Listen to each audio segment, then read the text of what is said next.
এই pressure cooker ঈদের সেরা সিনেমা। রায়হান রাফির জন্যই শুধু আসলাম and it was so different, খুব ডিফারেন্ট, মানে মাছ মশলার থেকে খুবই different, good, very good. Different কিছু দেখতে পেলাম, ভালো লেগেছে। It was different. অনেক সুন্দর হয়েছে ছবি, দারুণ ছবি, খুবই সুন্দর, ভালো, এক্সেলেন্ট, খুবই ভালো, খুবই ভালো।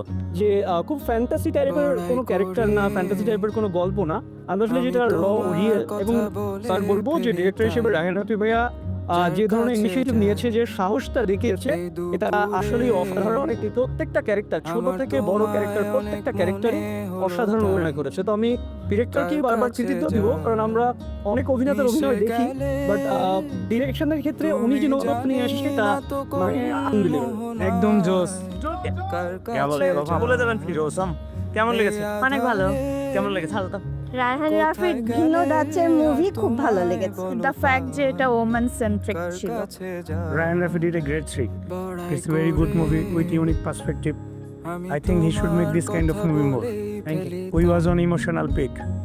আমার দুর্দান্ত লেগেছে যখন নায়িকা তার পিক মোমেন্টে চলে গেছে, তারপর সে রিয়েলাইজ করছে যে না, ওই লাইফটার চেয়ে ভালোবাসা, মানুষের কেয়ারটা আরো বেশি দরকার। সমাজের বাস্তবতাটাকে রায়হান রাফি ফুটিয়ে তুলেছে, খুবই সুন্দর হয়েছে। আর রায়হান রাফির বেকিং তো কোনোভাবেই খারাপ হবে না, আর এটা খারাপ হবে, এটা চমৎকার লেভেল একটা সিনেমা হয়েছে। যারা দেখেন নাই, পরিবার নিয়ে আসেন, অবশ্যই বাচ্চাদেরকে রেখে আসবেন, কারণ যেহেতু এখানে অনেকগুলো বিষয় আছে, আমাদের সমাজের গল্প, আমাদের আশপাশের গল্প। এই সিনেমাটা দেখার পর মানুষ বুঝতে পারবে যে আমাদের চারপাশের গল্প। বিশেষ করে নারী যারা আছেন, তারা অবশ্যই আপনারা সিনেমাটা দেখবেন। যাদের মেয়ে আছে, মেয়ে বা সন্তান আছে, সেই সকল গার্ডিয়ানরা দেখবেন, কারণ এই সিনেমা থেকে অনেক কিছু শেখার আছে। আমাদের পরিবেশের গল্প, আমাদের সমাজের গল্প, এবং সর্বশেষ যে বিষয়গুলো আছে, আপনার কর্মফল যে বিষয়টা আছে, সেই বিষয়টা এখানে প্রেজেন্ট করা হয়েছে। সিনেমা যতটুকু ভালো লেগেছে তার চেয়ে বেশি ভালো লেগেছে সিনেমার পরে হঠাৎ করে রায়হান রাফি, নাজিবা তুষি, চঞ্চল চৌধুরী সবাইকে দেখে অনেক ভালো লেগেছে। Thank you.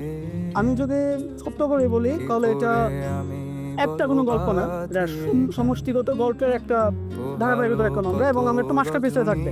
এবং আরেকটা কথা হচ্ছে, এখানে কেউ অভিনয় করে নেই, টোটালি ছিল প্র্যাকটিক্যাল। অসাধারণ, মানে একটা মুভিতে যত ধরনের ইনগ্রিডিয়েন্ট থাকা দরকার সব ছিল, অভিনয়, তারপরে সিনেমাটোগ্রাফি, এভরিথিং। খুবই ভালো ছিল, খুবই ভালো ছিল, বলার কিছু নাই। বাকির অভিনয়টা এক্সেলেন্ট।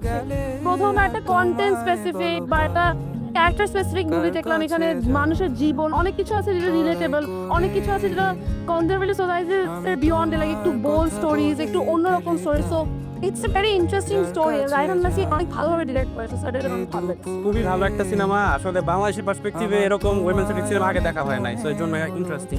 সুন্দরভাবে এত কমপ্লেক্স ক্যারেক্টারগুলো পোর্ট্রে করছে, ইট ওয়াজ রিয়েলি অ্যামেজিং। আগেও রায়হান রাফি স্যার মুভিগুলো দেখছি, অলওয়েজ আই এম সারপ্রাইজড, দেন এবার আরো বেশি surprise with lot of. And I am very much grateful to Rayhan Rafi. Thank you ভাইয়া, বাবাকে এরকম একটা ক্যারেক্টার দেওয়ার জন্য। Different, totally different. উনি প্রত্যেকবারই তারপরে একটু ডিফারেন্ট কিছু দেখানোর জন্য ডিফারেন্ট কিছু স্টোরি নিয়ে আসে।